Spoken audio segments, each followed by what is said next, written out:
இந்த அகிலத்தை ஆக்குவதும் ஆளுவதும் உழைப்பவர்கள்தான். அகிலத்தை ஆளும் உழைப்பின் உறுதியை என்றும் வணங்கும் 550D கம்பிகள். நாளைக்கு தேர்தல். ஸோ மிக முக்கியமான ஒரு அரசியல் பற்றின ஒரு விஷயத்தை தான் இப்போ இந்த வீடியோவில் பார்க்க போகிறோம். என்னடா இது சினிமா சேனலில் புதுசாக அரசியல்லாம் பேசுகிறீங்க அப்படின்னு கேட்கக்கூடாது. ஏன்னா காலங்காலமாக நம்ம ஊரில் அரசியலும் சினிமாவும் பிரிக்க முடியாத ஒன்று, பின்னி பிணைஞ்ச ஒன்று. சினிமாவில் இருந்தும் அரசியலுக்கு வந்திருக்காங்க, அரசியல் இருந்தும் சினிமாவுக்கு வந்திருக்காங்க. ஸோ இப்போ இந்த வீடியோவில் நாம் தமிழ் சினிமாவில் வந்த அரசியல் சம்பந்தமான படங்கள், குறிப்பாக இந்த தேர்தலை காட்சிப்படுத்தி சர்க்காஸ்டிக்காக கலாய்ச்ச படங்களும் இருக்குது. சீரியஸான டோன்லேயும் நிறைய பிரச்சனைகளை பேசின அரசியல் படங்களும் இருக்குது. ஸோ அதில் ஒரு சிறந்த ஒரு முக்கியமான ஒரு 10 படங்களை தான் இப்போ இந்த வீடியோவில் நாம் பார்க்க போகிறோம். ஸோ அஃப்கோர்ஸ் எல்லாருக்குமே அரசியல் தேர்தல் அப்படின்னாலே எல்லாருடைய மைண்ட்லேயும் டக்குன்னு வரக்கூடியது ஒரு முக்கியமான திரைப்படம் தான். அவர் வேறு யாரும் இல்லை, நம்ம நாகராஜ சோழன் எம்எல்ஏ சத்யராஜ் அவர்கள் நடிப்பில் வெளியான அமைதிப்படை திரைப்படம். மணிவண்ணன் அவர்கள் தான் இந்த படத்தை எடுத்திருப்பார். ஸோ மணிவண்ணன் அவர்கள் அவர் கொஞ்சம் இந்த அரசியல் சித்தாந்தங்களை தன்னுடைய படங்களில் சர்க்காஸ்டிக்காக கலாய்க்கக்கூடிய ஒருத்தர் தான். அவருடைய படங்களும் அவருடைய வசனங்களுமே அதுக்கு சாட்சி. ஸோ இந்த திரைப்படம் 1994ஆம் ஆண்டு ஜனவரி பொங்கலுக்கு தான் இந்த படத்தையும் ரிலீஸ் பண்ணுறாங்க. படம் ரிலீஸ் ஆகி 30 வருஷம் ஆச்சு. இப்போ வர ஒரு எப்பிக்கான திரைப்படம். அந்த அரசியலை அப்படி கலாய்ச்சத ஒரு படத்தை அந்த காலத்துலேயே அப்படி பண்ணியிருக்காங்க அப்படிங்கிறது பெரிய விஷயம். இப்போ இருக்கிற நடைமுறையோடும் அரசியல் தலைவர்களோடையும் நம்ம கனெக்ட் பண்ணி பார்த்தாலும் இந்த படம் ஈஸியாக கனெக்ட் ஆகும். அப்படி கணிச்சு ஒரு மிகப்பெரிய வெற்றி அடைந்த திரைப்படம். குறிப்பாக அந்த அமாவாசை கதாபாத்திரம், இவர் மணியன் மணிமாறன் அப்படின்ற கேரக்டரில் மணிவண்ணன் அவர்கள் இருப்பார். அமாவாசை கோயிலில் இந்த மாதிரி யாசகம் தான் பண்ணிகிட்டு இருப்பார். கொஞ்சம் கொஞ்சமாக முன்னேறி அவர் எப்படி அந்த சிஎம் இடத்துக்கு ஆசைப்படுறாரு, அதில் நடக்கக்கூடிய சில விஷயங்கள், குறிப்பாக நிறைய அரசியல் விஷயங்கள்லாம் ஏன்டா எப்போ பார்த்தாலும் வாழ்க வாழ்கன்னு சொல்லிகிட்டே இருக்கீங்க அப்படின்ற நிறைய விஷயங்கள் இந்த படத்தில் கனெக்ட் ஆகும். குறிப்பாக கால் படுதலை கொஞ்சம் தலை நிற்க வேண்டியதானே அப்படின்னு அவர் சொல்கிறது, சோழர் பரம்பரையில் ஒரு எம்எல்ஏ அப்படின்ட்டு ஒரு மிகப்பெரிய வெற்றி அடைந்த ஒரு பொலிட்டிக்கல் திரைப்படம். சர்க்காஸ்டிக்காக எல்லா விஷயத்தையும் கலாய்ச்சிருப்பாங்க. அதுக்கடுத்து நம்ம ரெண்டாவதாக நம்ம என்ன படம் எடுத்துக்கலாம் அப்படின்னு கேட்டிங்கன்னா முதல்வன் திரைப்படம். அஃப்கோர்ஸ் எல்லாருக்குமே அந்த படம் பார்த்துருப்பீங்க. ரகுவரன் அவர்கள் முதல்வராக நடிச்சிருப்பார். இந்த பக்கம் அர்ஜுன் அவர்கள் ஒரு சாதாரண டிவியில் இருக்கக்கூடிய ரிப்போர்ட்டராக அவர் இருப்பார், கேமராமேன் கம் ரிப்போர்ட்டராகவே இருந்திருப்பார். ஸோ அந்த ஒரு பேட்டி தான் ஒரு திருப்பு முனையாக மாறும். இவ்வளோ நாள் நீங்கள் என்ன பண்ணீங்க அப்படின்ற மாதிரி இவர் கேள்வி கேட்க ஒரு நாள் என் பதவியில் இருந்து பாரு, அப்போ உனக்கு தெரியும் அதோட வலி என்ன, சூடு என்ன அப்படின்ற மாதிரி. சரி நான் இருந்து பார்க்குறேன் அப்படின்னு இவர் இருப்பார். ஸோ அப்போ அவர் சந்திக்கக்கூடிய பிரச்சனைகள், அதுக்கு பிறகு உண்மையாகவே அவர் சிஎம் ஆகிற ஒரு விஷயம் அப்படின்ட்டு எலெக்ஷனுக்கு அப்படின்ட்டு ஒரு மிகப்பெரிய பொலிட்டிக்கல் கான்ட்ரவர்சியை ஏற்படுத்தின ஒரு திரைப்படம். குறிப்பாக அந்த படம் ரிலீஸ் ஆன சமயத்தில் ஒரு மிகப்பெரிய வெற்றி அடைஞ்சது. ஸோ முதல்வன் படத்தை யாருமே மறந்துருக்க மாட்டீங்க. ஸோ அதுக்கு பிறகு நம்ம இப்போ ரீசெண்டாக அந்த படங்களை நம்ம எடுத்துக்கிறோம் அப்படின்னா மண்டேலா திரைப்படத்தை நம்ம இதில் சொல்லலாம். மண்டேலா திரைப்படம் மடோன் அஸ்வின் அவர்களுடைய முதல் திரைப்படம். யோகி பாபு அவர் நடிச்சிருப்பார். இன்னொரு பக்கம் கண்ணா ரவி இந்த கேங்லாம் நடிச்சிருப்பாங்க. ஸோ அதாவது இந்த ஒரு ஓட்டு தான் அந்த கிராமத்தில் யார் வரப்போகிறா அப்படிங்கிறத முடிவு பண்ணக்கூடியது. அதுதான் யோகி பாபு அவர்களுடைய ஓட்டு. ஸோ அந்த ஓட்டுக்காக அந்த 2 கட்சிக்காரங்களும் எப்படி மாற்றி பேரம் பேசிக்கிறாங்க, அடிச்சுக்கிறாங்க, அந்த ஒரு ஓட்டுக்கு எவ்வளோ ஆசைப்படுறாங்க.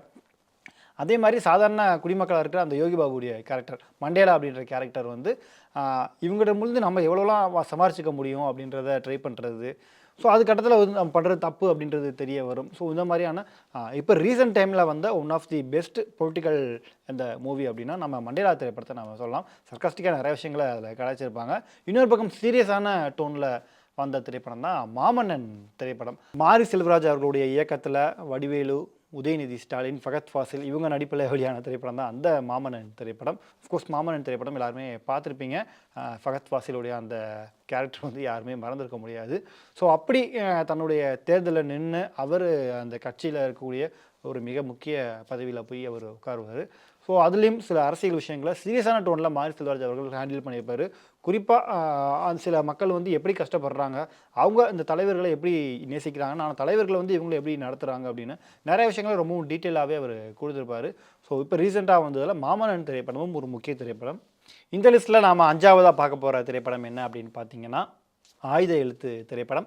மணிரத்னம் அவர்கள் இயக்கத்தில் சூர்யா, மாதவன், சித்தார்த் அப்படின்னு நிறைய பேர் நடிச்சிருப்பாங்க. பாரதிராஜா அவர்கள் ஒரு சிறப்பு தோட்டத்திலையும் அதில் நடிச்சிருப்பார். ஸோ அஃப்கோர்ஸ் அந்த படம் எல்லாருமே பார்த்துருப்பீங்க. ஒரு மிக முக்கியமான அரசியலை பேசின ஒரு திரைப்படம். இளைஞர்கள் இந்த அரசியலுக்கு வரணும், அவர்கள் இந்த நாட்டை முன்னெடுத்துட்டு போகணும் அப்படின்ற ஒரு விஷயத்த ரொம்ப சீரியஸாகவே சொல்லியிருப்பாங்க. அந்த படத்தினுடைய கிளைமேக்ஸ் அஃப்கோர்ஸ் எல்லாருமே மறந்துருக்க மாட்டீங்க. அந்த சட்டசபைக்குள்ளே சூர்யா அவர்கள் என்ட்ரி ஆகிறது, பாரதி ராஜா அவர்கள் உள்ளே வந்துட்டியா, உன்னை மாதிரி இந்த மாதிரி கொள்கையோடு வந்த நிறைய பேரை நான் பார்த்துருக்கேன் அப்படின்னோடனே சூர்யா அவர்கள் விலக்கி விட்டு உள்ளக்க போகிறது. பேக்ரவுண்டில் ரஹ்மான் அவருடைய பிஜிஎம் ஜனகன மன அப்படின்ற ஒரு பிஜிஎம். ஸோ அந்த சீட்டில் வந்து உட்காந்த பிறகு இனி ஒரு விதி செய்வோம் அப்படின்ற ஒரு விஷயம் பலருக்கும் ஒரு மோட்டிவேஷனலாக அமைஞ்ச திரைப்படம். இப்போ நீங்கள் பார்த்தா கூட அந்த படம் வந்து ஒரு மிகப்பெரிய கூஸ் பம்ஸ் அவங்களுக்குள்ள ஏற்படுத்தும். அரசியல் வந்து இருக்கிற இளைஞர்கள் எல்லாருமே படிக்கணும், இளம் தலைமுறையினர் அரசியலுக்கு வரணும் அப்படின்ற ஒரு விஷயத்த ரொம்பவும் ஆணித்தனமாக ஒரு திரைப்படம் தான் ஆயுத எழுத்து திரைப்படம். அதே மாதிரி இன்னொரு திரைப்படம், இந்த இளைஞர்கள் அரசியலுக்கு வரணும் அப்படின்ற விஷயத்த சொன்ன திரைப்படம் தான் கேவி ஆனந்த் இயக்கத்தில் ஜீவா அஜ்மல் இவங்க நடிப்பில் வெளியான கோ திரைப்படம். ஸோ அஃப்கோர்ஸ் கோ திரைப்படமும் மோஸ்ட்லி எல்லாருமே பார்த்துருந்துருப்பாங்க. அதில் வந்து ஒரு காலேஜில் இருக்கக்கூடிய நண்பர்கள், நாமளும் காலேஜ்லேயும் நல்ல விஷயங்கள் பண்ணுவாங்க, அதுக்கடுத்து நம்ம அடுத்த கடத்துக்கு கொண்டுட்டு போகணும், மக்களுக்கு எல்லா மக்களுக்கும் நம்ம ஹெல்ப் பண்ணணும் அப்படின்ற ஒரு மோட்டிவேஷனில் சிறகுகள் அப்படின்ற ஒரு டீம் ஆரம்பிப்பாங்க. ஸோ கொஞ்சம் கொஞ்சமாக அதில் இருக்கக்கூடிய நண்பர்கள்லாம் அடுத்த கடத்துக்கு டெவலப் ஆவாங்க. ஒரு கடத்தில் நம்ம தேர்தலில் நிற்போம், எலெக்ஷனில் நிற்போம் அப்படின்ற போது சிறகுகள் சார்பாக ஒரு மிகப்பெரிய எலெக்ஷனில் நிற்பாங்க. பட் அங்கேயும் கடைசியில் ஒரு கட்டத்தில் வந்து துரோகம் ஏமாற்றத்தால் வீழ்த்தப்பட்டு அந்த ஒரு விஷயத்தை பதிவு பண்ணியிருப்பாங்க. பட் இன்னொரு பக்கம் இந்த சிறைகளுக்கு ஆப்போசிட்டாக அப்போ அரசியல் கட்சியில் இருக்கிறவங்க என்னென்ன மாதிரி ரியாக்ட் பண்ணுறாங்க, அவங்களுடைய அணுகுமுறை எப்படி இருக்குது அப்படின்ற விஷயத்த ரொம்பவும் வெட்ட வெளிச்சமாக காமிச்சிருப்பார் இயக்குனர் கேவி ஆனந்த் அவர்கள். ஸோ இந்த கோ திரைப்படமும் இந்த மாதிரியான எலெக்ஷன் அரசியல் பேசினங்களை முக்கியமான திரைப்படத்தை நம்ம எடுத்துக்கலாம். இந்த பட்டியலில் அடுத்து இப்போ நம்ம பார்க்க போகிற திரைப்படம் இயக்குனர் ராஜமுருகன் இயக்கத்தில் வெளியான ஜோக்கர் திரைப்படம்.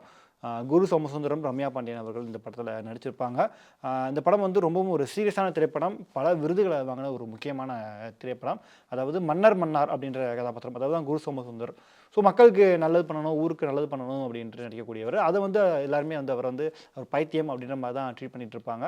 பட் அங்கேயும் ஒரு மிக முக்கிய விஷயத்தை அவர் பேசியிருப்பார். குறிப்பாக இந்த மக்களுக்கு இலவசமாக அது பண்ணித்தரோம், இந்த திட்டங்கள் பண்ணித்தரோம் அப்படின்ட்டு அவங்க பண்ணக்கூடிய திட்டங்களில் எவ்வளோ ஊழல் நடக்குது, எவ்வளோ அஜாக்கிரதையாக அதை பண்ணுறாங்க, மக்களுக்கு அதனால் எவ்வளோ இழப்புகள், உயிரிழப்புகள் ஏற்படுது அப்படிங்கிறத ரொம்பவும் சீரியஸான டோனில் பேசியிருப்பாங்க. குறிப்பாக வந்து இந்த கருணை கொலை அப்படின்ற விஷயத்தையும் ராஜமுருகன் அவர்கள் மென்ஷன் பண்ணியிருப்பார். ஸோ ஜோக்கர் படம் ஐ திங்க் நிறைய பேர் பார்த்துருப்பாங்கன்னு தெரியல. ஸோ அந்த படத்தை நீங்கள் இது வரைக்கும் பார்க்காம இருந்தீங்கன்னா மறக்காமல் போய் பார்த்துருங்க. ஸோ அடுத்ததாக நம்ம பார்க்க போகிற திரைப்படம் இயக்குனர் பாரஞ்சித் இயக்கத்தில் வெளியான மெட்ராஸ் திரைப்படம், அவருடைய 2வது திரைப்படம் இந்த படம். ஸோ இந்த படத்துடைய விஷயம் வந்து ஒன்லி ஒரு செவரு, அந்த செவரு தான் கான்செப்ட் அப்படின்றத நம்ம எடுத்துக்கலாம். ஆனால் அங்கே லோக்கலில் நடக்கக்கூடிய அரசியல் இப்போவும் நம்ம நிறைய இடங்களை பார்க்கலாம். தெருக்கு தெரு இந்த மாதிரி நிறைய சுவர்கள் இருக்கும். அந்த சுவர்களில் வந்து பேரை எழுதி வச்சுருப்பாங்க, இது இந்த செவர் வந்து நாங்கள் எடுத்திருக்கோம், இந்த செவர் நாங்கள் எடுத்திருக்கோம் அப்படிங்கிற மாதிரி. ஸோ அதில் இருக்கக்கூடிய ஒரு அரசியல், லோக்கலில் நடக்கக்கூடிய பாலிடிக்ஸை தான் மையமாக வச்சு பேசியிருப்பாங்க. குறிப்பாக எம்எல்ஏவாக சொல்லப்படுற மக்களுக்கு நல்லது பண்ணுறேன் அப்படின்னு சொல்லக்கூடியவங்க டக்குன்னு எப்படி மனசு மாறுறாங்க, மக்களால் தான் அவங்க தேர்ந்தெடுக்கப்படுறாங்க, ஆனால் எனக்கு கீழே தான் நீங்கள் அப்படின்ற ஒரு அடிமைத்தனத்தை வந்து அந்த படத்தை வந்து பாரஞ்சித் அவர்கள் நல்லா வெட்ட வெளிச்சம் போட்டு காமிச்சிருப்பார். இந்த திரைப்படமும் ஒரு மிக முக்கியமான திரைப்படம். இந்த பட்டியலில் இப்போ நாம் பார்க்க போகிற திரைப்படம் ரொம்பவும் சர்க்காஸ்டிக்காக இந்த அரசியல் நடக்கக்கூடிய விஷயங்களை கலாய்ச்ச திரைப்படம். அதுவும் 2 அரசியல்வாதிகளையும் இந்த படத்தில் நடிக்க வச்சுருந்துருப்பாங்க. ஸோ அந்த படம் தான் ஆர்ஜே பாலாஜி நடிப்பில் வெளியான எல்கேஜி திரைப்படம். இந்த படம் வந்து ஒரு பொலிட்டிக்கல் சட்டையர் தான். அதாவது ஒரு லால்குடி தொகுதியில் இருக்கக்கூடிய ஒரு சாதாரண எம்எல்ஏவாக இருக்கிறவர் எப்படி கொஞ்சம் கொஞ்சமாக முன்னேறாரு, அவர் ஆசைப்படுறாரு, நிறைய விஷயங்கள், இந்த வாரிசு அரசியல் ஆகட்டும், இந்த ஊழல் பண்ணுற விஷயங்கள் அப்படின்ட்டு எல்லா விஷயங்களையும் சர்க்காஸ்டிக்காக கலாய்ச்சிருப்பாங்க. குறிப்பாக அதில் வந்து நாஞ்சில் சம்பத் அவர்கள் மற்றும் மறைந்த ஜேகே ரித்திஷ் அவர்களையும் நடிக்க வச்சுருந்துருப்பாங்க. ஸோ அரசியல்வாதிகளை வச்சு அந்த படத்தை வந்து ரொம்பவும் சட்டையர் பண்ணி ஆர்ஜே பாலாஜி உருவாயிருக்காரு. படத்துக்கு நிறைய கான்ட்ரவர்சிலாம் வந்துச்சு, பட் ஒரு ஃபன் பேக்டாக இந்த படம் ரிலீஸ் ஆச்சு. ஸோ இதே மாதிரி இன்னொரு திரைப்படம், அதான் நம்ம பட்டியலக்கூடிய கடைசி திரைப்படம், ஒரு விரல் புரட்சியால் தமிழ்நாட்டையே திரும்பி பார்க்க வைத்த ஒரு திரைப்படம். இயக்குனர் ஏஆர் முருகதாஸ், விஜய் இவங்க கூட்டணியில் வெளியான மூன்றாவது திரைப்படம் தான். அந்த திரைப்படம் தான் சர்க்கார் திரைப்படம். அதாவது ஒரு ஓட்டு, சுந்தர் பிச்சை அப்படின்றவர் ஃபாரின்லேருந்து தன்னோட ஒரு ஓட்டு போடுறதுக்காக இப்போ ப்ரைவேட்டாக ஜெட்லாம் வச்சு கிளம்பி வந்து ஓட்டு போட பார்த்தா அவருடைய ஓட்டை வேறு யாரும் கள்ள ஓட்டு போட்டுருவாங்க. அது எப்படி என்னோடய ஓட்டை கள்ள ஓட்டு போடலாம், திரும்ப எலெக்ஷன் நடக்கணும் அப்படின்ற மாதிரி ப்ரெஷர் பண்ணி எலெக்ஷன் நடக்க வச்சா பார்த்தா அதில் வந்து நிறைய விஷயங்கள் நடக்கும். கடைசியில் நானே பாலிடிக்ஸ்க்கு இறங்குறேன் அப்படின்ற மாதிரியான விஷயங்கள்லாம் காட்சிப்படுத்தியிருப்பாங்க. அதாவது ஒரு ஓட்டோட முக்கியம், அதோட விஷயம், வேல்யூ என்ன அப்படின்றத கான்செப்டை வச்சு தான் இந்த படத்தில் வந்து கதையை மூவ் பண்ணியிருப்பாங்க. பட் இது வந்து விஜய் அவர்கள் தன்னுடைய அரசியல் மூவுக்காக அப்போவே பண்ண படம் அப்படிலாம் அவர் சொல்லிட்டு இருப்பாங்க. ஸோ நான் சொல்ல நினச்ச பட்டியல் வந்து இந்த 10 படங்கள் தான். ஸோ இந்த மாதிரியான அரசியல் படங்களில் நீங்கள் ரொம்பவும் பார்த்து வியந்த திரைப்படம், உங்களுடைய most favourite political election movie என்ன அப்படிங்கிறத மறக்காமல் கீழே கமெண்ட் பண்ணுங்கள். எல்லாருமே மறக்காமல் ஓட்டு போட்டுருங்க. இந்த அகிலத்தை ஆக்குவதும் ஆளுவதும் உழைப்பவர்கள்தான். அகிலத்தை ஆளும் உழைப்பின் உறுதியை என்றும் வணங்கும் 550D கம்பிகள்.